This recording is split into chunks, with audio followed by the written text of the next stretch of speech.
Ya estamos de vuelta después de este descanso en el que hemos podido no solo tomar café, sino charlar y disfrutar de los paneles que tenemos también ubicados en el exterior de esta sala con todos los proyectos presentados. Vamos a retomar estas jornadas.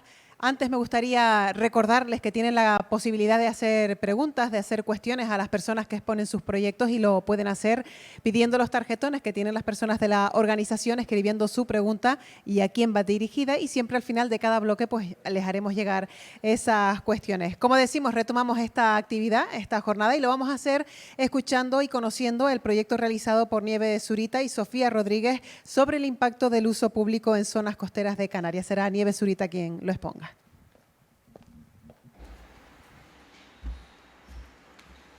Hola, ¿qué tal? Buenos días. Bueno, pues para continuar con las jornadas y viendo que ya se han ido nombrando en sucesivas ponencias y se seguirá haciendo a lo largo del día del problema de la conservación y la gestión de hábitats y especies de interés comunitario, pues este es un proyecto que enfoca en ese sentido nuestra preocupación. A ver si lo hago bien.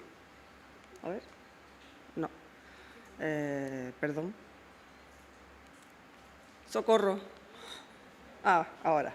Bueno, pues desde el año 2018, en el marco de este proyecto FEDER, nos planteamos, como usuarios del territorio y, por supuesto, como responsables en la gestión y conservación de estas especies y de estos hábitats, pues un reto de analizar y cuantificar y contabilizar y dar valores cualitativos y cuantitativos de estas afecciones que hay en el medio, en este caso en la costa.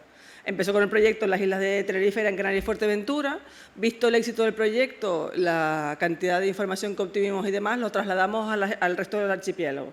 Al año siguiente, en el 2019, dentro de este mismo proyecto FEDER, continuamos con Lanzarote, después La Gomera, La Palma y El Hierro.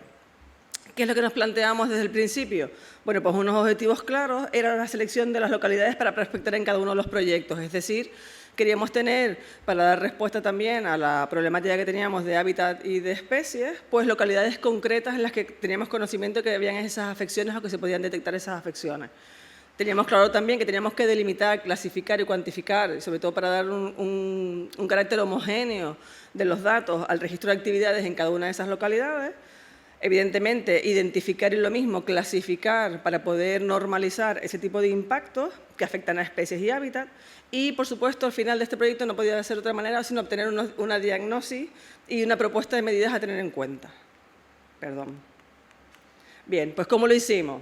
Pues, evidentemente, nos acercamos al territorio y delimitamos localidades que tuvieran hábitats de interés comunitario o especies de interés comunitario, que además pudiesen darnos respuesta para otra serie de programas que están todas interrelacionados entre sí, para información de especies protegidas, de espacios naturales o de especies también dentro de las directivas de aves y de hábitats. Y, por supuesto, que tuvieran un claro impacto de uso público en el territorio. Perdón. Pues bien, ¿cómo lo hicimos? Pues delimitamos 20 localidades en las Islas Mayores, ¿de acuerdo? En Tenerife, Gran Canaria y Fuerteventura y Lanzarote, y 10 y 12 localidades en las islas más pequeñas como La Palma, Hierro y La Gomera. También teníamos claro que si pretendíamos identificar y valorar estas afecciones, teníamos que hacer unos muestreos que no fuesen solamente en horario de una jornada laboral normal de 8 a 3 de la tarde, sino que incluyera todos aquellos rangos horarios en los que pudiera haber un uso público que está fuera del horario normal de trabajo. Es decir, usamos turnos tanto de mañana como de tarde como de noche, fines de semana, por supuesto, están incluidos dentro de las prospecciones y dentro de las acciones que se llevaron a cabo, y teníamos que hacer un reparto equitativo para cada uno de los técnicos, que como ven son 4 técnicos por proyecto, en las islas mayores y 2 técnicos y un operario en las islas menores. A cada técnico le correspondieran una serie de localidades, en este caso son 5, de tal manera que pudieran perfectamente identificar, pudieran perfectamente clasificar esos impactos, ubicarlos en el territorio, etc. Bueno, pues ¿cómo lo hicimos? Esto ha sido una encomienda todo, varias encomiendas sucesivas en el tiempo encargadas a la empresa pública GESPLAN, y a través del aplicativo del Collector AGI, lo que hicimos fue, primero que nada, clasificar esas acciones y esos impactos, es decir, definirlos, a qué nos referíamos en cada caso, cómo se iban a cuantificar, cómo se iban a identificar con las tablets en el medio natural para poder delimitar claramente las afecciones, para poder después cuantificarlo y que nuestras diagnosis y nuestras propuestas de mejoras o nuestras medidas fueran acorde a los resultados obtenidos. Bueno, pues aquí es un breve ejemplo. Vemos en la pantalla aquí, a ver si bueno, ahí lo ven, en donde está la isla de La Palma, es un aplicativo en el que se puede ver en tiempo real la información de cada uno de esos impactos, la superficie que ocupa, las especies a las que afecta, el número cuantificado, etcétera, etcétera. Y dentro de muchísimas de las cosas que registramos, pues eran las actividades, impactos, vehículos, infraestructura, gente fuera de sendero, etcétera, etcétera. Bueno, pues esta fue la realidad que nos encontramos. Tristemente, siendo usuarios y conocedores del medio natural, fue una situación bastante dantesca que no nos planteamos que fuese tan gorda, vamos a decirlo así coloquialmente, y que fuese afectada en todas las islas del archipiélago, no es que las islas se escapen unas de otras. Bueno, es un resumen muy gordo de toda esta información recopilada a lo largo de todo este tiempo, y de las actividades que detectamos, habían 64.000 registros de actividades ilegales, ¿de acuerdo? Que las hemos clasificado también. Y siendo la isla de Tenerife la que gana por goleada con respecto a las actividades ilegales que los usuarios realizan en el territorio, ¿de acuerdo? Pues bien, grosso modo también, pues dentro de toda esa clasificación, normalización, estructuración de toda esa información, evidentemente nos hemos dado cuenta que la acampada ilegal en todas sus versiones, desde la caseta de campaña que íbamos cuando éramos jóvenes, hasta las caravanas y dispositivos más sofisticados, es la que arrasa en todas nuestras costas, da igual a la isla a la que vayamos. Y otra cosa importante son los caminantes fuera de sendero. Es decir, que aunque las administraciones se impliquen y delimiten senderos perfectamente identificados, georreferenciados y demás, esta actividad que está llevando a los usuarios de todo tipo, no solamente a los canarios y locales residentes, sino al turismo extranjero, que es nuestra gran fuente de ingresos económicos en este archipiélago, pues nos estamos encontrando con mucha gente fuera de sendero, con lo cual impacta la compactación, a la degradación del medio natural, etcétera, etcétera. A ver. Vale, y con respecto a los impactos por superficie, como les decía, a través de este aplicativo se puede delimitar toda la información con las afecciones cuantificadas en cada uno de los territorios, pues está claro que un 34% de impacto sobre los hábitats de interés comunitario de todas estas localidades es un impacto bastante significativo y bastante importante. En este caso, bueno, las Islas Mayores, Tenerife y Gran Canaria siguen ahí, con respecto también al Hierro y La Palma. Aquí vemos algunos ejemplos, pues la degradación de los balancones, la presencia de basuras y demás en nidos de especies como las pardelas, las basuras y destrozos y demás en la flora. Pues bien, como les decía desde el principio, una de nuestras direcciones del proyecto es para detectar los impactos en los hábitats de interés comunitarios, que como ya han comentado los compañeros, son los que tenemos responsabilidades directas y tenemos que dar respuesta a Europa. Hay un 22% de la superficie afectada, ¿de acuerdo?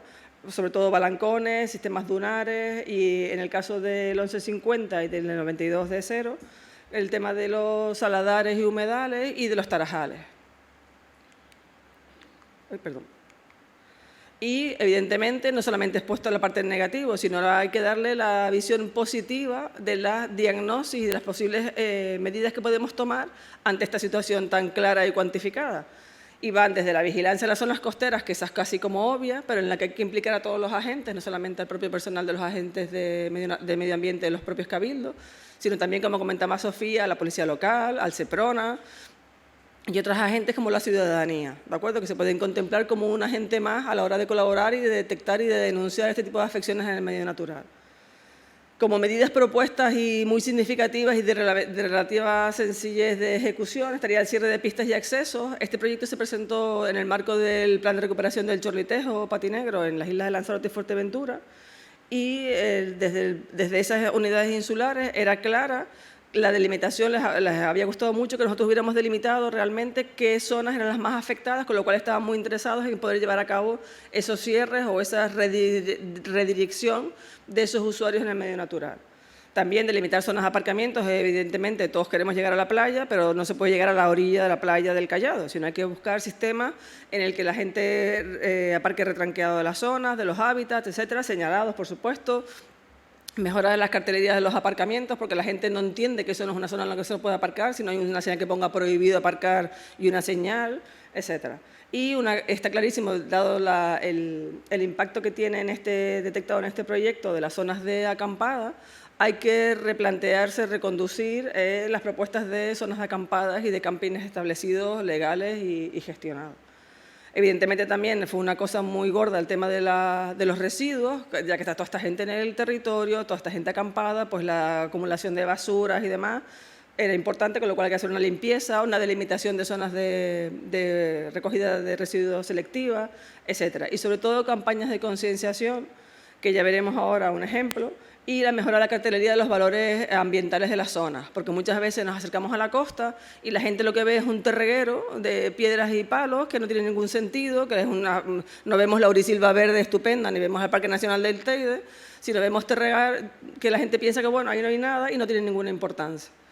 Sin más, para no cederme el tiempo, aquí he participado en la encomienda GESPLAN, una encomienda que hicimos durante varios años, y sobre todo lo que me gustaría dar ahora, que va Sofía a contarlo, un proyecto piloto resultado de esta iniciativa de uso público, para que vean que si queremos y si hay compromiso, se puede. Gracias. Y perdón, que me quedan 18 segundos. Este proyecto ha sido galardonado con un premio que otorga la Consejería de Presupuestos y Hacienda de nuestra Consejería de Gobierno de Canarias.